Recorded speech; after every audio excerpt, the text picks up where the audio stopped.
अस्सलामुअलैकुम स्टूडेंट्स, उम्मीद करती हूँ आप सब लोग खैरियत से होंगे। Students, today is Friday and date is 29 August 2025। First of all we are going to start diary English A, unit number 9, reading page number 85। English B, story a selfish friend learn complete. Urdu A, सबक number 2, अल्फाज माने याद करने हैं। Urdu B, इसमें मारफा की इकसाम, सफ़ा number 32 और 33 मुकम्मल लिखना है और याद करना है, ठीक है। Maths unit number 4, exercise 2, question number 7, सी वर्क प्लस प्रैक्टिस। साइंस है आपका unit number 6, long question number 2, learn लिखना भी और याद भी करना है आपको, ठीक है। SST है आपका unit number 2, chapter 5, dictation learn.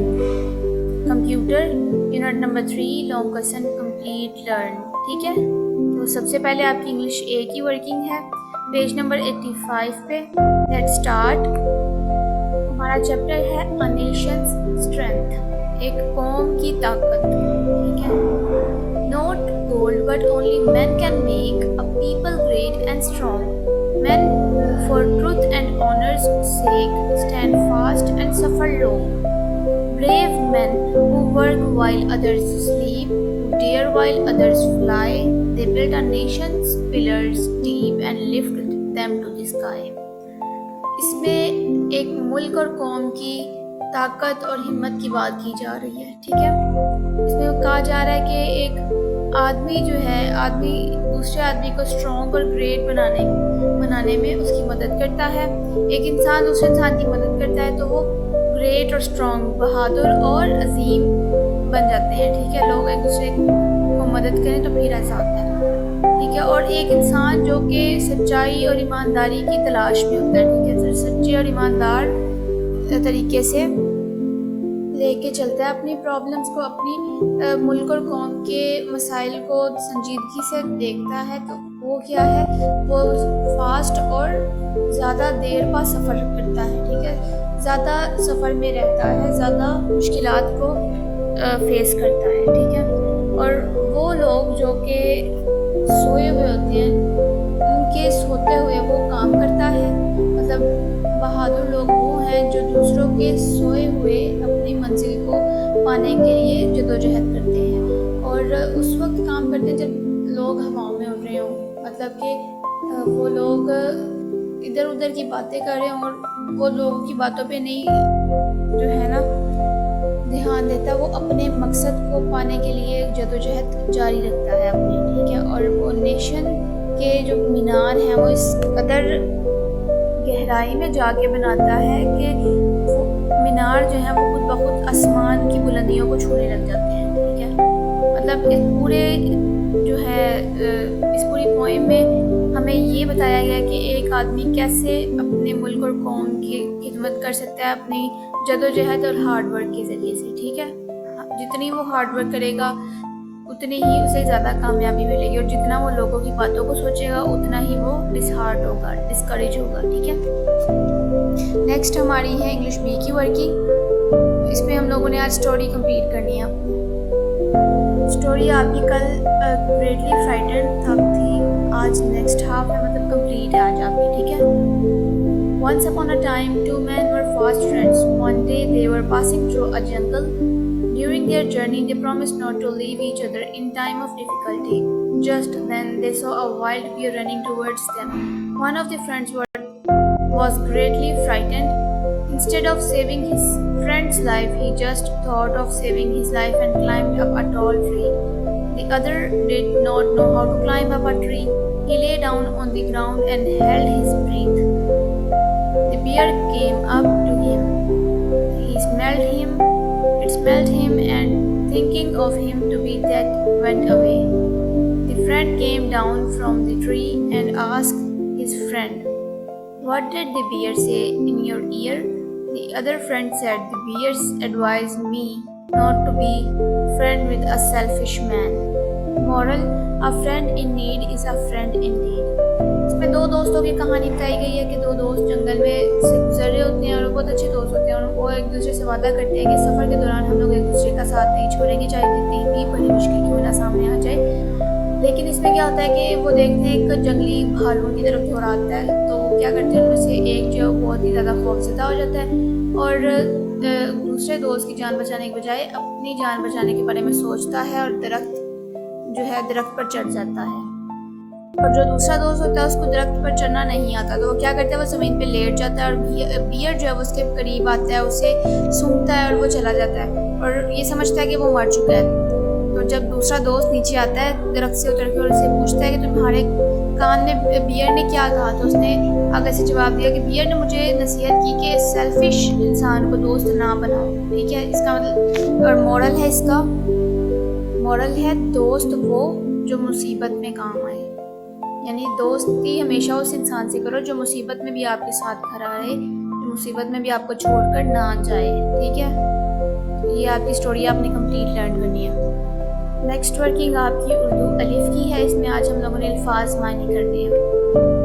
अल्फाज मायने में है सबसे पहला आपका तौसी, कुशादगी, सखी, फयाज, मायूस, नाउम्मीद, खारा, नमकीन, दाम, कीमत, कहत, खुश्क साली, नफ़ा, फ़ायदा, वक्फ, खुदा के नाम पर छोड़ना, मायूसी, नाउमीदी, भलाई, अच्छाई, ज़ुन्नुरैन, दो नूर वाला, बरस, साल, गल्ला, अनाज, अजीब शान, बड़ी शान वाले। ठीक है, ये आपके कुछ वर्ड्स और मीनिंग्स हैं। अल्फाज मायने इसको आपने अच्छे तरीके से याद करना और लिखना है।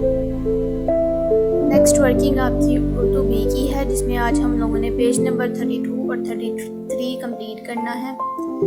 पेज नंबर 32 पे है सबसे पहला क्वेश्चन, जिन अल्फाज का आपस में ताल्लुक है उन्हें मिला दें। जैसे पहले लफ्ज़ को इसमें नकरा से मिलाया गया है। ठीक है, पहला लफ्ज़ क्या है, कलम। कलम क्या है, इसमें नकरा। दूसरा है पाकिस्तान, इसमें मुआरफा। हाली, तखल्लुस। गामा, उर्फ। मरियम की बहन, कुन्नियत। गंजबख्श, लक़ब। कायद-ए-आज़म, खताब। पहचान कराने वाला नाम, इसमें अलम। ठीक है, नेक्स्ट है आपका दुरुस्त बयान के सामने टिक और गलत बयान के सामने क्रॉस का निशान लगाएं। तखल्लुस किसी शायर का मुख्तसर नाम होता है जो वो अपने शेरों में इस्तेमाल करता है, तो ये क्या है, टिक है। तखल्लुस शायर का नाम ही होता है। गालिब इसमें ज़मीर है, क्रॉस।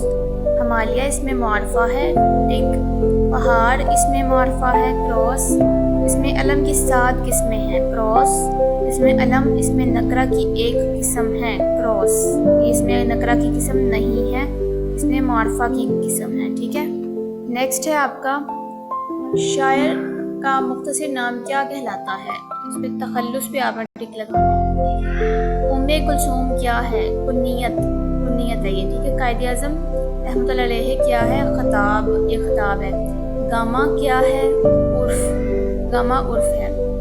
गन शक्कर क्या है, गन शक्कर है लक़ब। हमालिया क्या है, इसमें मुआरफा। जो क्या है, इसमें मौसूल। जो इसमें मौसूल है। ठीक है, तो ये आपका बुक वर्क है, इसको आपने लिखना और याद करना अच्छे से। ठीक है, नेक्स्ट वर्किंग हमारी है मैथमेटिक्स की। इसमें आज हम लोगों ने एक्सरसाइज 2 का क्वेश्चन नंबर 7 कंप्लीट करना है। ठीक है, क्वेश्चन क्या है हमारे पास, Nida needs 50.55 gram sugar for a cake and 28.5 gram sugar for a few cupcakes. Find, क्या फाइंड करना हमें। Part A, how much sugar does she need altogether. Part B, which recipe requires more sugar and how much more. इसमें हम लोगों ने सबसे पहले लिखना है निदा का। निदा ने क्या किया, Nida needs 50.55 gram sugar for a cake. इसको केक के लिए कितनी शुगर चाहिए, 50.55 और 28.5 gram sugar for a few cup cakes.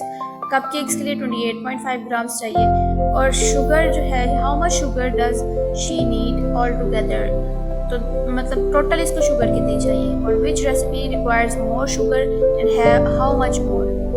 किस रेसिपी में उसे ज़्यादा शुगर चाहिए और कितनी ज़्यादा चाहिए। तो सबसे पहले हम लोग सॉल्यूशन लिखेंगे। Nida needs sugar for cake. Sugar cake के लिए उसे कितनी शुगर चाहिए, 50.55 ग्राम्स।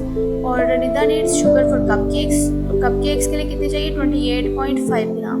ठीक है, तो नीचे लिखना है total sugar she needs all together. A part हम लोग पहले सॉल्व करेंगे। टोटल 50.55 और 28.5 को प्लस किया, 5 एज इट इज़ नीचे आ जाएगा। 5 और 5 10 होता है, तो इसका कैरी ऊपर चला जाएगा। कैरी और 8 9, 5 और 2 7, 79.505 gram of sugar. She needs 79.05 grams of sugar all together. ठीक है, नेक्स्ट है हमारे पास विच रेसिपी रिक्वायर्स मोर शुगर।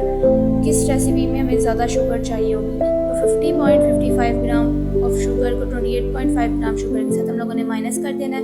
सबसे पहले हमारे पास क्या आएगा, 5 में से 2 10 0 में से 8 नहीं जा सकते, तो हम लोग इसका 5 को 4 बनाएंगे और 1 कैरी देंगे 10 को 0 को। तो 10 में से 8 के 22.05 हमारे पास आएगा आंसर इसका। तो cake requires 22.05 grams more sugar than cupcakes. ठीक है, इसमें क्या है कि जो हमारे पास केक है उसमें 22.05 ग्राम्स ज़्यादा शुगर चाहिए होगी as compared to cupcakes. तो ये आपका कवर किया आज का। ठीक है, नेक्स्ट हमारा SST का है, जिसमें आज हम लोगों ने डिक्टेशन वर्ड्स करने हैं।